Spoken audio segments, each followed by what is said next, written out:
6 Minute English from bbclearningenglish.com. Hello, this is 6 Minute English from BBC Learning English. I'm Phil. And I'm Beth. Phil, I'm going to start this episode with grapefruit. I've got some here. Do you want some?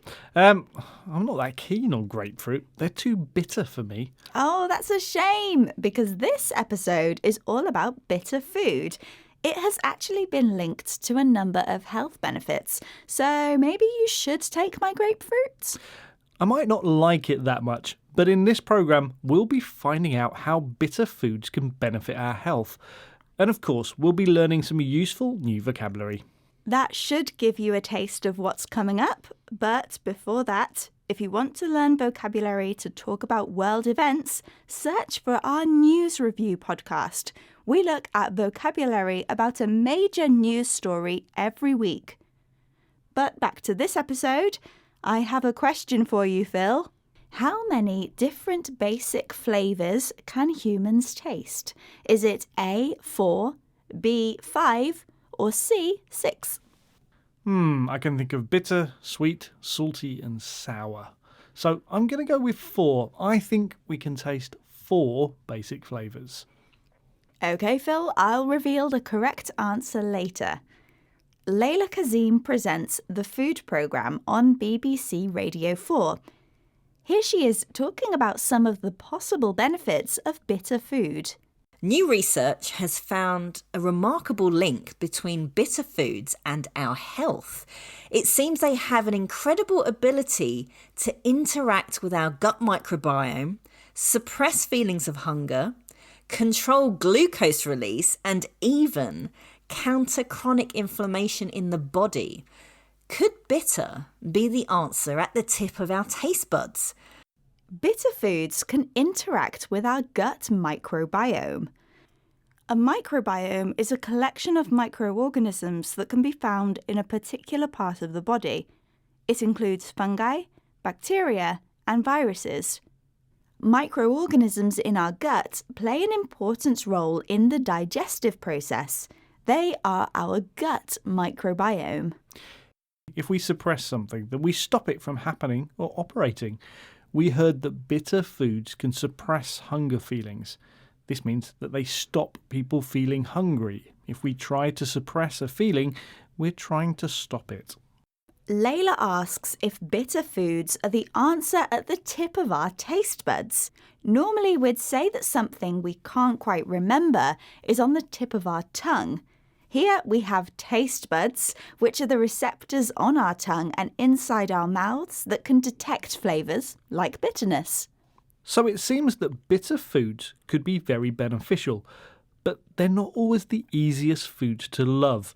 In BBC Radio 4's The Food programme, presenter Layla Kazim spoke to chef Alexina Anatole, who points out that we might be consuming more bitter food than we realise.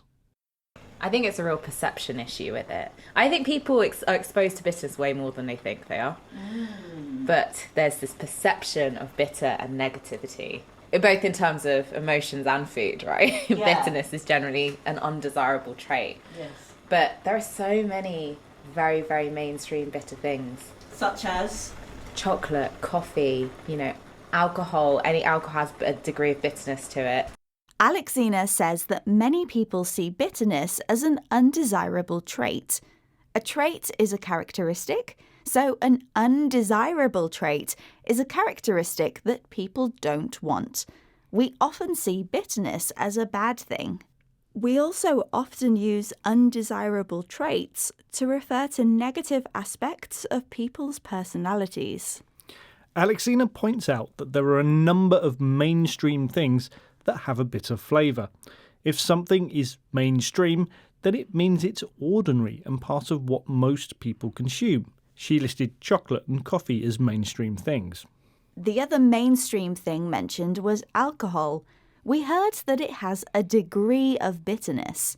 If something has a degree of something, then it has at least a small but noticeable amount of it. OK, now I think it's time to hear the answer to your question. Right, I asked how many basic flavours humans can taste. And I guessed it was 4.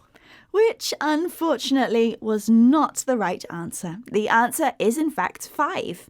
The flavour that you missed is umami, which comes from a Japanese word and refers to a savoury flavour, often found in grilled meats or broths. OK, let's recap the vocabulary we've learnt, starting with microbiome, the collection of microorganisms found in a specific part of the body. Suppress means prevent from operating or happening. Taste buds are the receptors found on the tongue and in the mouth that sense flavours. An undesirable trait is a negative characteristic that we don't want.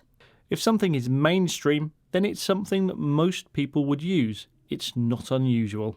And finally, a degree of something is a small but noticeable amount of something. Once again, our 6 minutes are up. Remember to join us again next time for more topical discussion and useful vocabulary here at 6 Minute English. Goodbye for now. Bye.